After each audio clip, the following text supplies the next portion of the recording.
गुदलिगाव गुदि फरायसालिया सनाथि मायथाइ फोरबो फालिनो साखाफारा। बाक्सा जिल्ला मसलपुर मुखुमानि बेन्दोंनि सिमला पुलिस थानानि सिङाव थानाय गुदलिगाव गुदि फरायसालिया सानसेनि मेहेरगोनां हाबाफारिजों सनाथि मायथाइ फोरबो फालिनो साखाफारा जादों। सोलिफु फेब्रुवारि दाननि फैगौ 9 अक्ट'आव खुंफुंजागोन गुदलिगाव गुदि फरायसालिनि 50 बोसोर सनाथि मायथाइ फोरबो फालिथाया। फरायसालिनि फोरोंगिरि हानजा आरो गामिनि सुबुंफ्रा जथायै 3 सान सिगांनिफ्रायनो गुबुन गुबुन गेलेनाय आरो थुनलाइयारि हाबाफारिनि गेजेरजों साखाफारा खालामदों गुदि फरायसालिनि 50थि बोसोर सनाथि मायथाइ फोरबो फालिथायखौ आब्रुथियै फालिनो। मोसानाय, गेलेनाय आरो थुनलाइयारि हाबाफारियाव बयखौबो बाहागो लानायजों लोगोसे ओनसोलनि गासैबो रायजोफोरखौ दोलै नोगोरै बाहागो लानानै गेवलां मेलनि हाबाफारिखौ मेहेरगोनां खालामनो थाखाय खावलायदों बानजाय आफाद आरो गाहाय फोरोंगिरि बिथाङा। मख'जाथावदि ओनसोलारि खौसेथिखौ बिथा खालामनानै दिनै भलिबल गेलेनाय बादायलायनायबो खुंनाय जादों। गोबां गेलेगिरि हानजाफोरनि बाहागो लानायाव बे भलिबल गेलेनाय बादायलायनाया मोजाङै मोजां जाफुंसारलाङो। गाहाय फोरोंगिरि खरगेश्वर बसुमतारी बिथाङा गावसोरनि गुदि फरायसालिनि जौगानाय, अराय गोजोर आरो गामि ओनसोलारि खौसेथिखौ आरो फरायसाफोरनि गोख्रों दावगाथायखौ बिथा खालामनानै खुंफुंनो नागिरदों होनना खौरांगिरिनि गेजेरजों फोरमायो। 1542 नं गुदलिगाव गुदि फरायसालिनि जोंहा दिनै फैयै फैयै सनाथि 50 बोसोर जालांबाय नालाय, दा दिनै सनाथि मायथाइ फोरबो फालिनो थाखाय जों लाहार फाहार खालामगासिनो। सानबेसेनि थाखाय आरो माबायदि खुंफुंनो नाजादों? जोंनिया 7 खालारनिफ्राय जोंहा भलिबल बादायलायनाय आरो 8 खालारावबो जोंहा उन्दै उन्दै गथ'फोरनि गेलेनाय बादायलायनाय दङ। सानथामानो जाहैगोन। नोंथांमोना जे गल्डेन जुबलि फालिनो थांबाय दं, मा थांखि लानानै फालिनो नाजादों? गल्डेन जुबलिया जाहैबाय जों एसेबां जोंनि बे गोलैसोनाय गामिनि जोंनि फरायसुला फरायसुलिफोरा बे फरायसालियाव फरायनानै दिनै गोबाङानो मानसि जानो हादों आरो गावबा गावनि जा सोलिनायनि थाखाय जा लामा नांगौ बे लामाखौ सोलोंथाइनि गेजेरजों मोननो हादों आरो गावनि थांना थानायनि राहाखौ सायख'ना लानो हादों।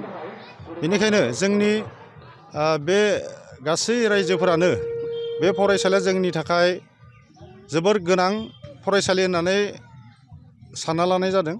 दा बेनिखायनो गासैबो गाजा गोमजायै जोंनि बे गल्डेन जुबलिखौ फालिनो थाखाय लानाय जादों।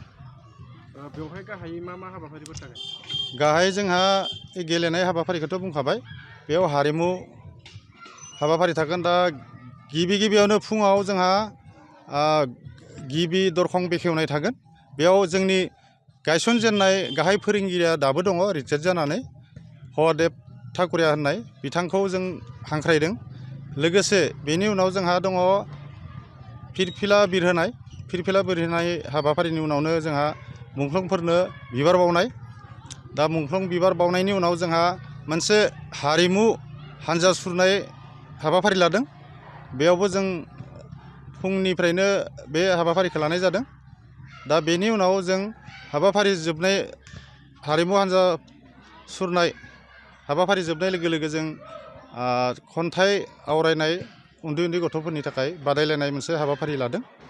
बेनि उनावनो जों 1 रिंगानिफ्राय जों गेवलां मेल हांख्रायदों। बेयाव जों गाहाय आलासि महरै जोंनि बियाबनि 22 नं कक्लाबारि बियाबनि MCLA मुस्रि मानगोनां मन्टु बर' बिथांखौ जों हांख्रायदों आरो लोगोसे गाहाय बिबुंथिगिरि हिसाबै फैलाजे बरगयारि बिथांखौ सावथुन मुलुगनि फेस्लागिरि होननानै मिथियो, जिहेतु बिथांखौ बयबो हांख्रायनो होनाय लेखा जों बे हाबाफारिखौ कालारफुल खालामनो थाखाय बिथांखौ लेंनाय जादों। लोगोसे बेखेवगिरि हिसाबै जों सासे फोरोंगिरि आरो साहित्यजों सोमोन्दो थानाय चन्द्रकान्त बसुमतारी बिथांखौ जों खावलायदों आरो लोगोसे माननि आलासियाव गोबां जोंनि ओनसोलनि गाहाय फोरोंगिरिफोर दङ, गोबां फरायसालिफोरनि। रायजोफोरखौ माबायदि बाहागो लानो हास्थायदों? रायजोफोरखौ जों बुंदों गासैखौबो जोंहा जि हाबाफारि लानाय जादों। बे हाबाफारियाव बयखौबो फुंनिफ्रायनो गाजा गोमजायै बाहागो लानो थाखाय खावलायनाय जादों। आरो दा जोंनि मोनसे गोजोनथाव बाथ्राया बेनो दे बे सनाथि मायथाइयाव जोंनि रायजोफोरा गाजा गोमजायै मोसानाय मुसुरनाय गासैयावबो बाहागो लानो थाखाय जानजि खाफ्राबाय दा।